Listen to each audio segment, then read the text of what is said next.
పెళ్ళైనా పండగైనా వేడుక ఏదైనా పట్టు చీరల ప్రత్యేక వేదిక వారాహి సిల్క్స్. సుమన్ టీవీ ప్రేక్షకులకు నమస్కారం. ద్వాదశ రాశుల్లో మొదటి రాశి అయిన సింహరాశి వారికి మే 1 నుంచి 15వ తారీఖు వరకు ఎలా ఉండబోతుంది, ఈ వివరణ తెలియజేయడానికి సంకల్ప మందిర్ నిర్వాహకులు ప్రముఖ జ్యోతిష్యులు బ్రహ్మశ్రీ నందిబట్ల శ్రీహరి శర్మ గురువు గారు మనతో పాటు ఉన్నారు. మాట్లాడతారు.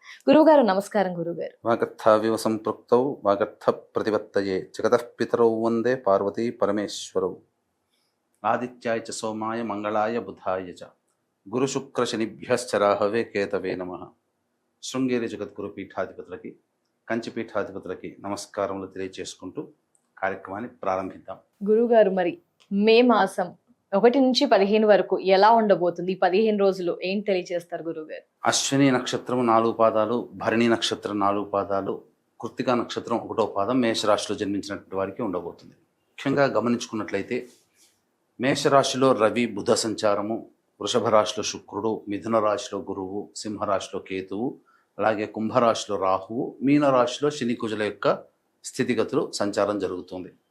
ఈ కారణం చేత గమనించుకున్నట్లయితే ప్రధానంగా రాశిలోనే రవి సంచారము ఇది చేస్తున్నటువంటి వృత్తి ఉద్యోగ వ్యాపారాలలో ఆందోళన కలిగించేటువంటి స్థితిగా ఉంటుంది.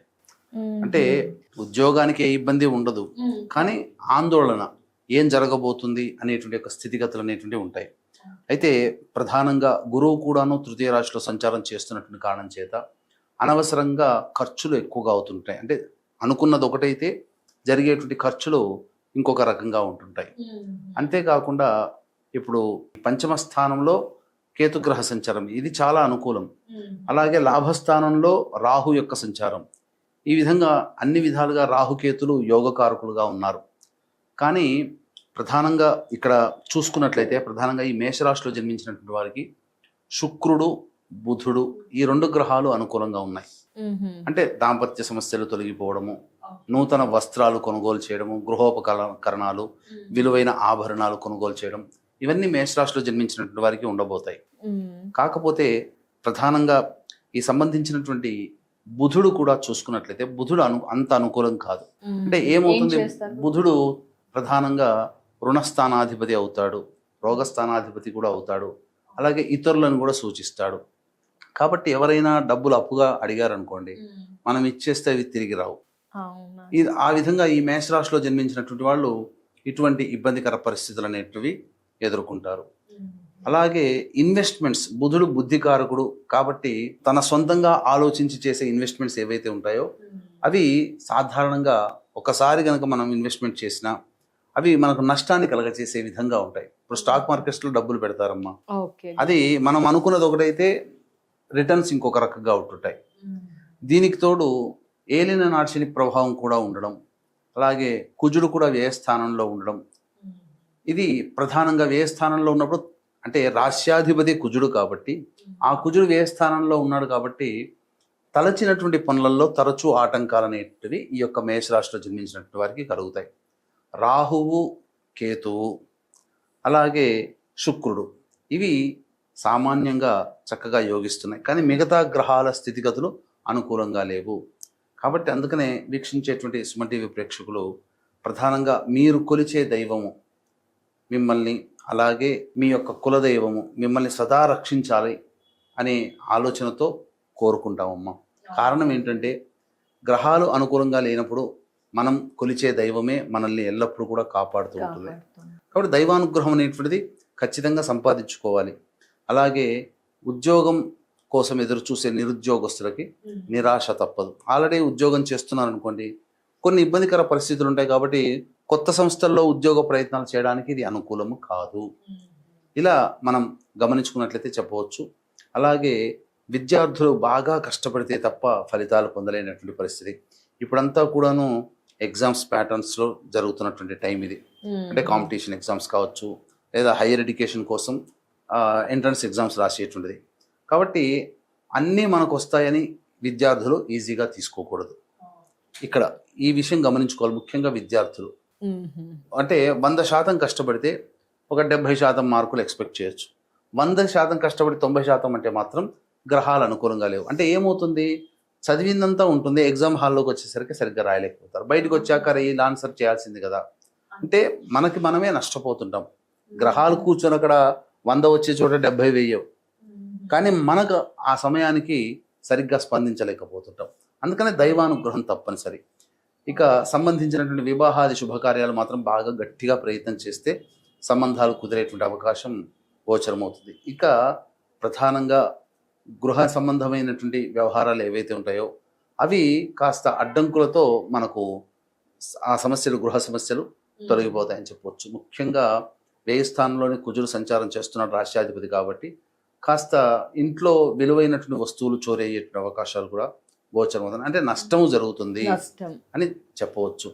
అయితే దైవానుగ్రహం తప్పనిసరి. అందుకనే మన కొలిచే దైవము, కులదైవానికి మనం ఎప్పుడు ఆ పని మీద, ఏ పని మీద వెళ్తున్నా ఆ దైవానికి మనం నమస్కారం చేసుకొని మనము ఆ దైవం యొక్క ఆజ్ఞ తీసుకుని కనుక మనం వెళ్ళగలిగినట్లయితే నష్ట నివారణ చాలా తక్కువ వరకు మనం చేసుకోవచ్చు.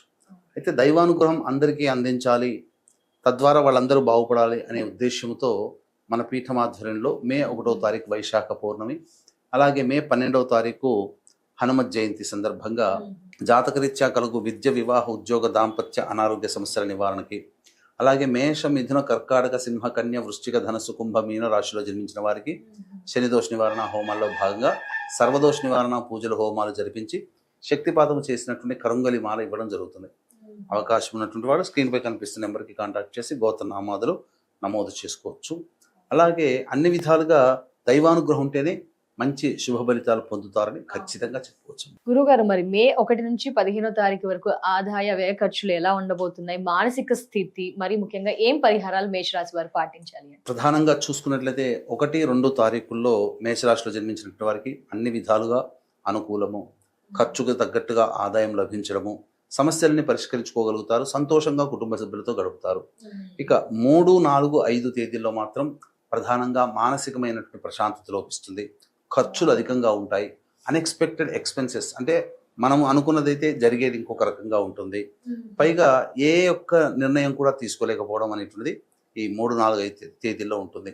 ఇక 6, 7 తేదీల్లో కనుక చూసుకున్నట్లయితే కుటుంబ కలహాలు వచ్చేటువంటి అవకాశాలు ఉంటాయి ఈ రోజుల్లో. అలాగే సంతానంతో సమస్యలు, విభేదాలు వస్తాయి, ఖర్చులు కూడా పెరుగుతాయి. సాధారణంగా విదేశీ విద్యకు సంబంధించి చేసే ప్రయత్నాలు కొంతవరకు ఆలోచన చేస్తారు. అలాగే కుటుంబం యొక్క ఆస్తి వ్యవహారాలు చర్చకొస్తాయి.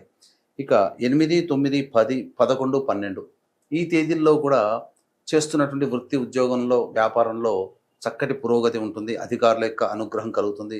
నిరుద్యోగస్తులు ఈ సమయంలో ప్రయత్నం చేస్తే ఖచ్చితంగా ఎంతో కొంత ఆశావహం అనేటువంటిది కలుగుతుంది.